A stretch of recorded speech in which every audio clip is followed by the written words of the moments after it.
All right, I'm Mike Morano, reporting for DamonWildcats.com, and joined right now by our head women's volleyball coach, Stephanie Albano, bringing you, this is the third of our weekly update series with Coach, giving you the inside info on our women's volleyball team. And Coach, big weekend for you guys this past week.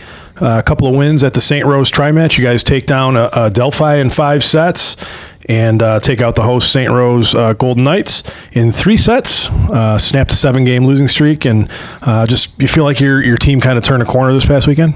Yeah, and I mean, in preseason, we've been kind of preparing ourselves for in-region teams, so we were playing really tough teams, and there were times where it felt like we were playing some very high-level volleyball, especially against the Delphi in the 3rd set and the 5th set, where we just took control. So we know that we can do it. It's just having that experience of like, all right, like we've done it, and now let's do it more consistently. And we brought that into St. Rose in the 3rd set. Yeah, really nice win against a Delphi, especially considering you guys have been kind of struggling to close out some matches, and that comes against a team with 10 consecutive NCAA tournament appearances under their belt.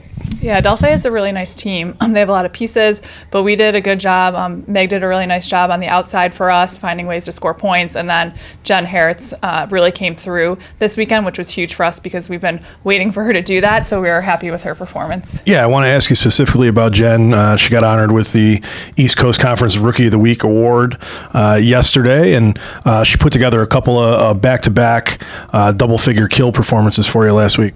Yeah, and it really comes down to like our setters having that good connection with her now and feeling more comfortable. So they're getting her the ball more, especially in transition, and she's scoring points, she's swinging hard, she's being smart with it. So it looks really nice, and we're just looking for that to continue throughout the rest of the season.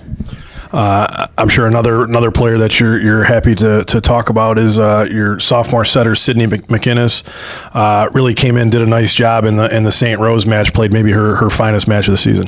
Yeah, for sure. And we were down 14-5. I put Sid in, and she could have viewed it as like, oh, this stinks, I'm going in, we're losing by a lot, but she led us back in that 2nd set to a win, and then led us to the win in the 3rd set, and she did some really nice things, running the offense, putting up hittable balls, so we were really happy with the way she was playing.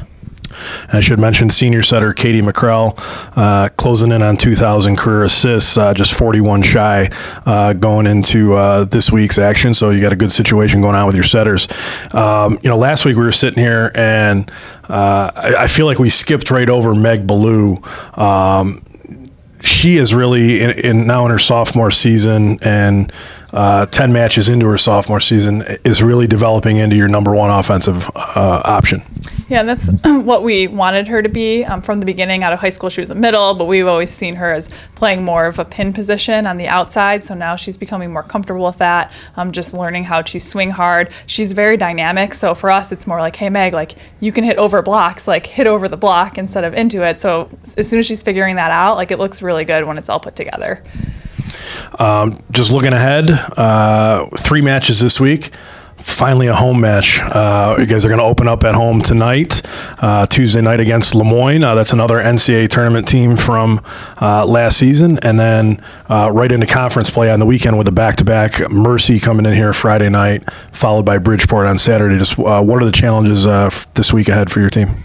Well, whenever you play at home the first time, there's a lot of adrenaline that goes into that. So I think for our team, just realizing, hey, it's the same court. There might be a little bit too much excitement in the beginning and then calming down. And for us, tonight is really important because it's another in-region team from the Northeast 10. They made the tournament last year. They return a lot of players. And so if we can just be consistent with our play, then I think good things will happen. And I think a real budding rivalry developing here with Lemoyne, even though we're not in the same league.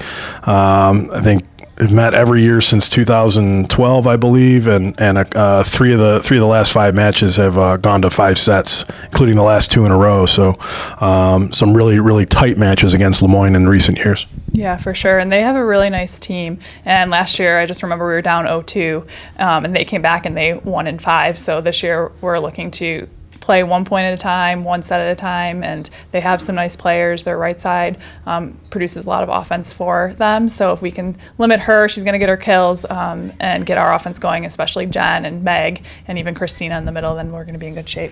I know I'm excited to get a chance to watch your team. And, we haven't seen you. None of the first 10 games that you've played on the road have been live streamed, so we really haven't had an opportunity to see you in person.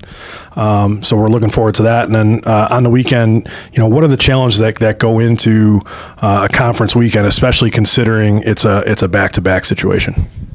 Yeah, for us, back-to-back right now isn't an issue because we've been playing matches that have been like one after another. So I think we're prepared for that. And it's more about, hey, we only get to play them twice, so we have to make every match count.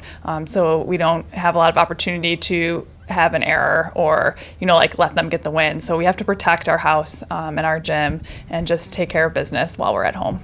You'll be opening up defense of your regular season East Coast Conference Championship, 13-1 in the league last year. So we're also looking forward to seeing you get back into East Coast Conference play this weekend. And we will have you covered, everyone at home, with all the information that you'll need for this week. All 3 matches will be live streamed on the ECC network. Links for those available at DamonWildcats.com. And as always, we've got game previews and game recaps. And again, everything that you'll need to stay up to date on the Damon women's volleyball team this week. And Coach, we wish you the best of luck. Thank you.